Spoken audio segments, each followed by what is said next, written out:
With technology constantly changing and communication becoming easier and more accessible, social networking sites and dating websites have become even more present within our generation and in the college atmosphere.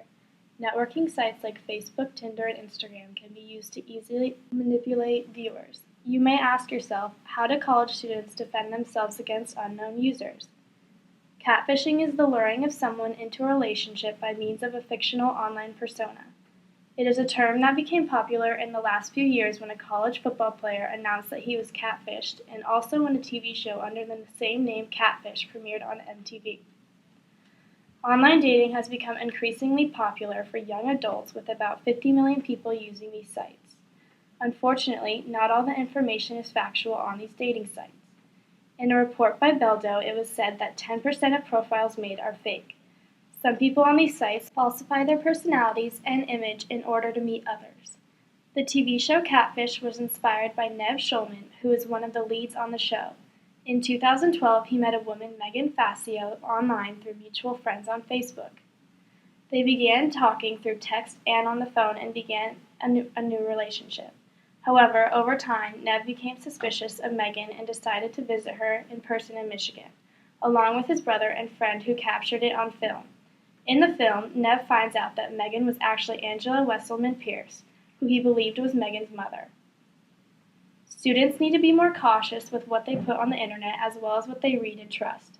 Catfishing connects to SRA by showing that users hide behind a fake profile to make people believe that they are someone they are not. Many users pretend to be a friend of someone they are trying to find information out about, and that is how they end up obtaining all their information.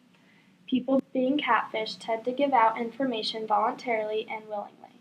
Surprising, about 1/3 of online daters don't upload a profile picture, making it very easy to impersonate someone they're not.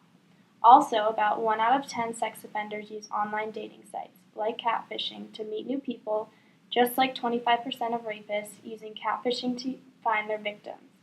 One of the biggest ways to lure people into thinking you are someone you're not is by lying about what job you have. Most commonly, people would prefer someone to have a good job with a steady income. About 40% of catfishers lie about their job in order to make themselves sound more prestigious.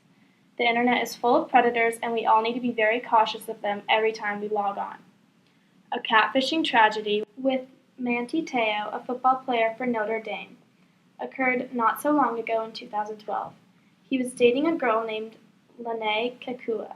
They didn't get to see each other in person because he lived in Indiana and she lived in California, but would call each other every night and fall asleep on the phone. In June of 2012, she claimed to be recovering from a car accident and then was diagnosed with cancer and died in September. After people heard about this tragedy and all the pain that Manti went through, they started donating tons of money to leukemia foundations, only to later find out that she was actually a man who was one of Manti's friends, Ranai Tuia Sasopo, who claimed to be in love with him. People of ages 18 to 24 are turning to online dating as technology becomes more prevalent and easily accessible in modern society. In 2005, about 44% of internet users said online dating was a good way to meet new people.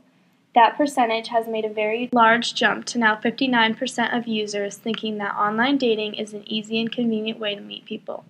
Now, 54% of online daters believe that someone else has presented false information in their profile, and 28% have contacted in a way that left them feeling harassed. A trend among online dating is to embellish your profile. For example, most people lie about their height, income, and appearance. OK Trends has found that most people tend to be 2 inches shorter than the height listed on their profile, are 20% poorer, and that the more attractive their photo is, the more likely it is to be out of date. In a survey conducted by Way Up, they found that 73% of college students said that Tinder was their favorite dating app.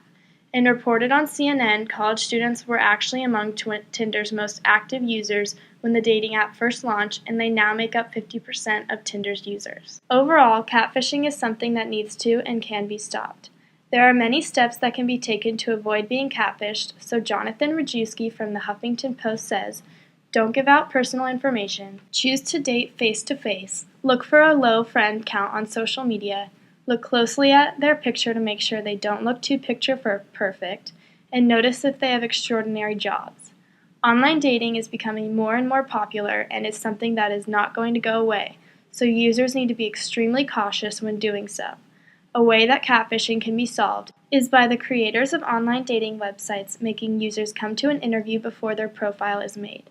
This may make online dating more of a hassle, but it will keep more users safe and lead to better relationships. As security risk analyzers, we are here to keep the people safe.